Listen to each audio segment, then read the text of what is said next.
There's a sound that old pilots still describe with something close to reference. Four 18-cylinder radial engines spinning up together on a dark ramp, the airframe trembling before it ever leaves the ground. Men who flew this airplane for 30 years, who went on to fly 707s and DC-10s, who retired with tens of thousands of hours logged in machines with autopilots and glass cockpits. When you ask them what they actually loved, most of them say the same three words: the Constellation. Not because it was easy, because it wasn't. This is the story of an airplane that demanded everything from the people who flew it, gave them the best years of their working lives, and then, without any malice at all, made itself obsolete. It's a love story. It just doesn't end the way love stories are supposed to.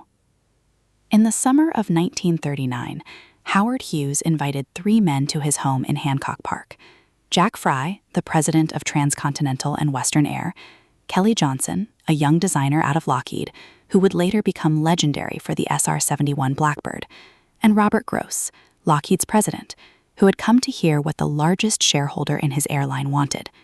Hughes didn't want an improvement. Lockheed already had a design on the table, a smaller pressurized four-engine aircraft called the Excalibur. It carried 32 passengers. It had a modest range. Hughes looked at it and effectively said, "Not this." He wanted a machine that could carry at least 40 people, cross 3,500 miles without stopping, and cruise at nearly 300 miles an hour. Nothing flying at the time did all three.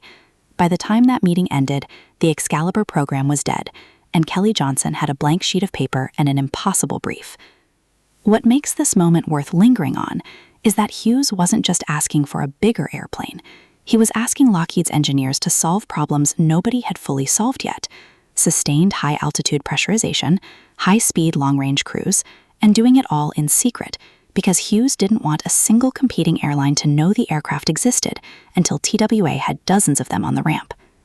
Out of that secrecy and that impossible performance target came a shape unlike anything else in the sky. Most transport aircraft, then and now, are built around a simple cylinder. It's cheap, predictable under pressurization loads, and easy to manufacture. Kelly Johnson and his partner Hal Hibbard didn't build a cylinder. They built a fuselage that curved continuously from nose to tail. No two frames identical, a compound curved skin that gave the aircraft its unmistakable dolphin-like profile. It cost more. It was harder to build. They did it anyway, because the aerodynamics Hughes was demanding required it. Then there's the tail. 3 separate vertical fins instead of 1. The usual explanation is elegant and true. A single tail large enough to handle the Constellation size would have made the aircraft too tall to fit inside the hangars airlines already owned. Pan American had specifically raised the concern. 3 smaller fins solved the height problem while still giving the rudder authority the aircraft needed. The wing came from a fighter, scaled up from the Lockheed P-38 Lightning, one of the fastest and most capable combat aircraft of its era. Bolt a fighter's wing planform onto a pressurized airliner fuselage, wrap it in 3 tails and a dolphin's curve, and you have something that looks, even sitting still, like it's already moving.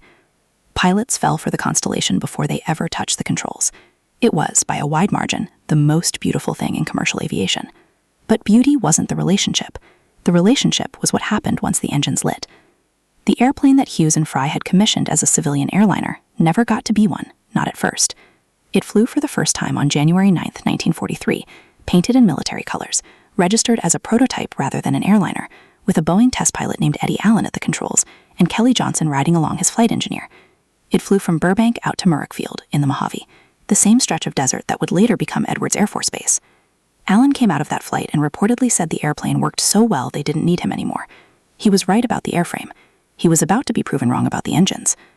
The military took the design and designated it the C-69, ordering it as a transport for the war effort.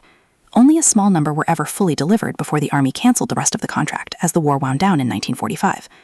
What Lockheed was left with, once the fighting stopped, was an airplane that had proven it could fly beautifully, and an engine that had not yet proven it could be trusted.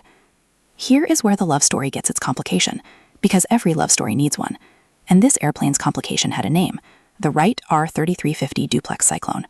It was, on paper, exactly what the Constellation needed: 18 cylinders arranged in 2 rows, air-cooled, producing over 2,000 horsepower, the most powerful engine available for what Hughes had demanded. It was also the same engine the Army had just finished stuffing into the B-29 Superfortress, where it was already earning a reputation for overheating, exhaust valve failures, and in-flight fires. The Constellation didn't dodge those problems. It inherited every one of them. The Army actually grounded the Constellation in 1943 after engine issues surfaced during testing. Fixes followed, but the fundamental character of the engine didn't change. It ran hot, it ran hard, and it demanded constant attention from the moment it started until the moment it shut down. In its first year in TWA colors, the Constellation suffered multiple engine fire incidents. A Pan Am flight lost an engine mid-flight. Then, in July of 1946, a TWA Constellation went down in a fatal crash tied to those same engine troubles, and the entire fleet was grounded while fire protection systems were reworked. Think about that timeline. TWA had only put the Constellation into revenue service that February. Within months, the airplane that was supposed to be the future of air travel was sitting on the ground while engineers tried to figure out why it kept catching fire. And yet, the airlines didn't walk away. TWA, Pan American, Air France, KLM, BOAC, Qantas, Eastern, Lufthansa, Iberia, every carrier that needed to cross an ocean or a continent kept ordering them, because when the engines behaved, nothing else in the sky could touch what this airplane offered. This is the part of the story that explains why pilots loved it despite everything, and it comes down to one word: pressurization. Before the Constellation, long-distance air travel meant flying low, under or through the weather, in an unpressurized cabin that beat passengers and crew alike. Airlines on some routes carried nurses instead of flight attendants, because the turbulence at low altitude was severe enough to make people genuinely sick on a regular basis. On certain mountain routes, passengers were handed oxygen bottles. The Constellation changed the physics of the passenger experience. It could hold a cabin pressure equivalent to 8,000 feet while cruising as high as 25,000, above the weather that had punished every airliner before it. For the first time, flying could feel less like an ordeal and more like an occasion. The recognizable rhythm of modern air travel, boarding, settling into a seat, arriving rested rather than bruised, effectively starts here. For the crews who flew it, the reward went beyond the passenger cabin. The Constellation gave them range and speed that made records fall constantly. TWA's Jack Fry flew the very first delivered Constellation from Burbank to Washington on the same day TWA took possession of it, averaging 331 miles an hour, faster than any airline was then flying a scheduled route. Over its career, the type would set 45 major commercial speed records. And the cockpit gave them something jets never would: total, undivided authority over a mechanical aircraft.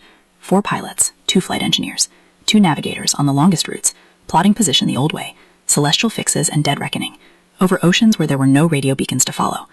The flight engineers panel tracked oil temperatures, cylinder head temperatures, supercharger settings, fuel burn, dozens of readings with no automation behind any of them. Every decision on that flight deck was made by a human being reading a human being's instrument, not a computer quietly managing the airplane in the background. Retired TWA flight engineers, watching the jet age arrive, had a line for the pilots who came after them, that the new generation just watched an autopilot and drank coffee, while a Constellation flight engineer had a real job. It's a bitter line. It's also not wrong. By the early 1950s, the Constellation had grown up into something even more capable. The stretched L-1049 Super Constellation, flying for the first time in October 1950, added 18 feet of fuselage and nearly doubled passenger capacity, from 44 seats to over 100. Eastern Airlines put it into service in December of 1951, and it became the new benchmark for long-haul piston flying. Lockheed kept pushing. Turbo-compound versions of the R-3350 arrived, engines that recovered exhaust energy through auxiliary turbines and fed it back into the crankshaft, pushing output up towards 3,400 horsepower per engine.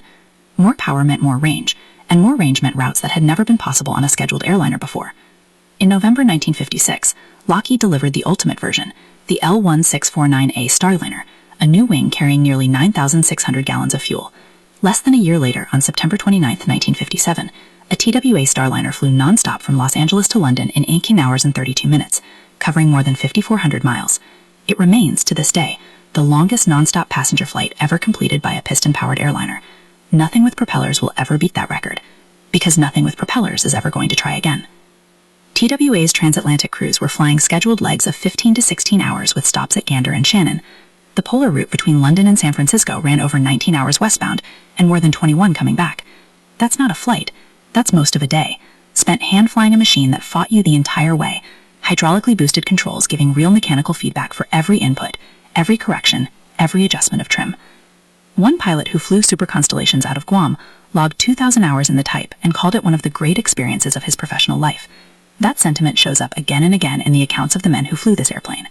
Not that it was comfortable, not that it was easy, that it was in some unrepeatable way worth it. Here's the thing about a relationship built on that much difficulty. It can't survive an easier option showing up. And in the late 1950s, the easier option showed up. Everything that made the Constellation demanding, the The four-man flight deck, the constant engine monitoring, the labor-intensive maintenance, the supercharger failures and exhaust valve issues and oil leaks that never fully went away across any variant, was engineering debt that the R-3350 never paid off. It had been designed as a wartime bomber engine, and the Constellation kept asking it to deliver sustained high power for flights up to 23 hours across oceans at ever-increasing weights. Every stretch of range, every added passenger, pushed an engine that was already near its ceiling. Then the Boeing 707 arrived. Faster, simpler, jet engines with a fraction of the moving parts, none of the overheating drama, none of the labor-hungry maintenance schedule. Everything that had made flying the Constellation a genuine craft. The flight engineer's constant vigilance, the navigator's celestial fix, the pilot's hand fighting the controls across an ocean at night, the jet simply didn't need. It didn't need a crew of 8. It didn't need a maintenance crew that dreaded every long-haul turnaround. By the late 1960s, the Constellation was gone from scheduled passenger service. 27 years after Howard Hughes sat 3 men in his living room and